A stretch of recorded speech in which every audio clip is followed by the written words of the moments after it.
Hi guys! Yes, dito kami sa Underground River. At last, nakulayan na rin ang matagal ko ng pinapangarap na makarating sa Underground River. Yes, excited ang bawat isa dahil halos first time namin ito makakarating. Lahat kami mga health worker, karamihan first time. At sa daan pa lang ay busog na kami sa mga tanawin na nakikita namin. Sa 30 years ko dito sa Palawan, 20 years na ako bilang BHW. Awa ng Diyos, ngayon lang kami na pagbigyan dito sa Barangay Mangingisda na makarating sa Underground River ng libre.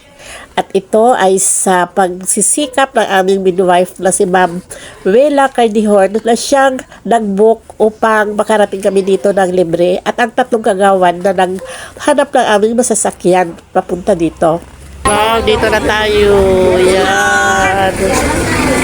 Welcome to Sabang. Thank you, Lord. Dito kami sa Sabang.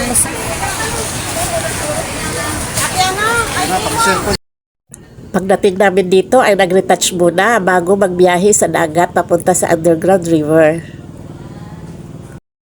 Busy mag-selfie! At ayan, kanya-kanyang selfie yung bawat isa. At ito yung panahon dahil katatapos lamang ng bagyo, ganito may konting alon na nang kami ay sumakay sa mga bangka. At ito yung mga mukha ng mga excited ng sumakay. Ayan.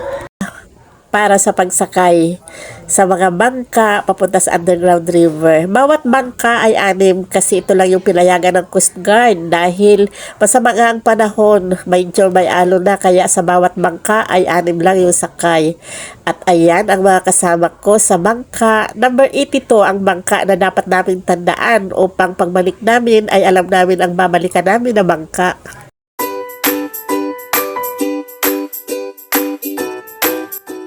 At ayan, panaog na kami, malapit na kami, makarating sa May Cueva. First time sa Underground River.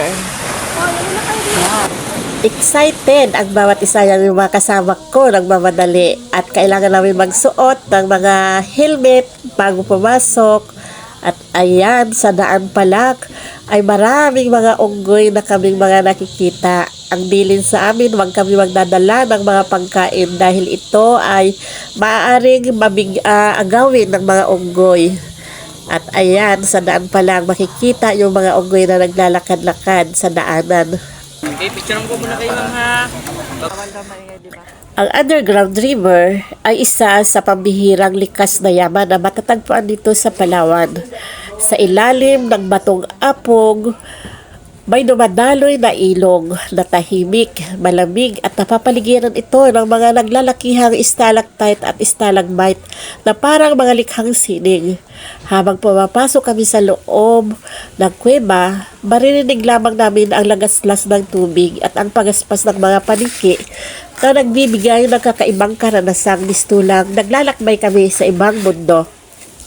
Ang kagubatang nakapaligid dito ay tahanan ng iba't ibang uri ng hayop ng halaman. Patunay na napakayaman ng biyayang likas sa ating bansa. At ito ay isang UNESCO World Heritage Site din. At tunay na karapat-dapat din itong kilalanin bilang isa sa New 7 Wonders of Nature. Sapagkat ito ay sumasalamin sa ganda at hiwaga ng kalikasan ng Pilipinas or nating mga Pilipino. At tara, samahan nyo ako, ipapasyal ko kayo, isasama ko kayo sa aming tour dito sa loob ng Underground River.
Grabe yung pakiramdam namin habang nandito kami sa loob. Puro wow na lang ang nasasambit namin ng aming mga bibig. Grabe. Napakaganda talaga sa loob. Ayaw naming may mamimiss kami sa bawat pagsangguan. Talagang kailangan namin sundan ang ilaw dahil ito yung instruction sa amin na kung saan nakatutok ang ilaw ay dapat doon kami nakatingin. Kaya pala may amoy. Yung mga dumi nila, yung Yan. nila, good morning po, God bless you all. Thank you very much din po sa pag-guide sa amin. At nakalabas na nga kami ng kuweba at ayan, bit-bit namin yung mga alaala, yung mga nakita namin sa loob na pwede namin ikwento sa aming mga anak na hindi pa nakakarating dito or sa mga kaibigan. Grabe yung experience na ito. Hindi basta-basta. Alam niyo kung ano nasa isip namin habang nasa loob kami ng kuweba. What if magdindol? Ano kayong mangyayari habang nasa loob kami ng kuweba? Grabe yung mga negatibong isip. Nakakatakot na, nakanervyos na, nakaka-excite. Ito yung mga karanasan namin. Mga karanasang bit-bit namin sa aming pag-uwi. Malalaki na yung alam. Parang nag-ana akong dugan. Sa ilaw ba? Hindi man katapos. Ngay kadila ka maglakad. Gabi sa loob. Nahigom kasi ako, wala akong concentrate.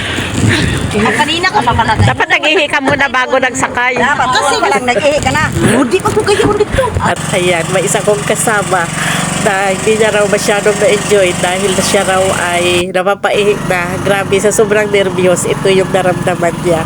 At ayan, pabalik na kami sa may pier. At ayan, dumang kami sa isang ilog na malapit dito sa Sabang, kung saan doon kami nagsama-sama na nanghalian at grabe kanya-kanyang kwento ng karanasan. Grabe yung tawanan, halakakan na minsan lang namin nararanasan kapag kami nagkakasama-sama. Ayan, sobrang enjoy ang bawat isa. At muli, isang karanasan na naman na aming dala-dala sa aming pag-uwi sa aming mga tahanan, sa community, sa barangay Mangingisda.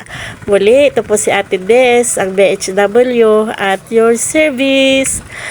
Yan, maraming salamat. To God be the glory sa safe na biyahe papunta at pabalik sa aming mga tahanan. God bless.